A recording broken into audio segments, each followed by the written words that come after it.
ప్రభు పేరును చెప్తున్నా, నీ ఆత్మీయ జీవితంలో తీవ్రత తగ్గిన, శ్రద్ధ తగ్గిన, ఈరోజు ప్రభు సంఘంలో పశ్చాత్తాపడు. ప్రభు నన్ను క్షమించాయా, ఒక్కప్పటి ఆత్మీయత పోగొట్టుకున్నా, ఒకప్పటి పరిశుద్ధత పోగొట్టుకున్నా, ఒకప్పటి ప్రార్థన పోగొట్టుకున్నా, ఒకప్పటి ప్రేమ పోగొట్టుకున్నా నన్ను మన్నించాయా.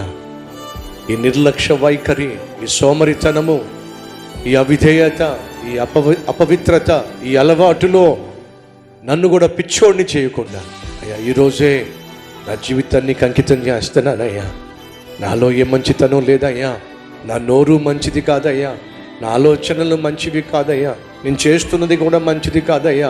నువ్వు గనుక ఎంటర్ అయితే అయ్యా నా జీవితం తలక్రిందులు అయిపోతుందయ్యా.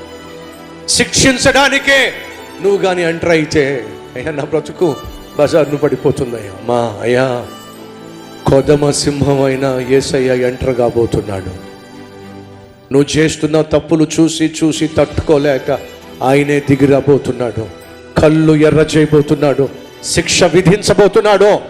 ఆ రోజు రాకుండా ఉండాలంటే ఈరోజు హృదయపూర్వకంగా పశ్చాత్తాపడతావా?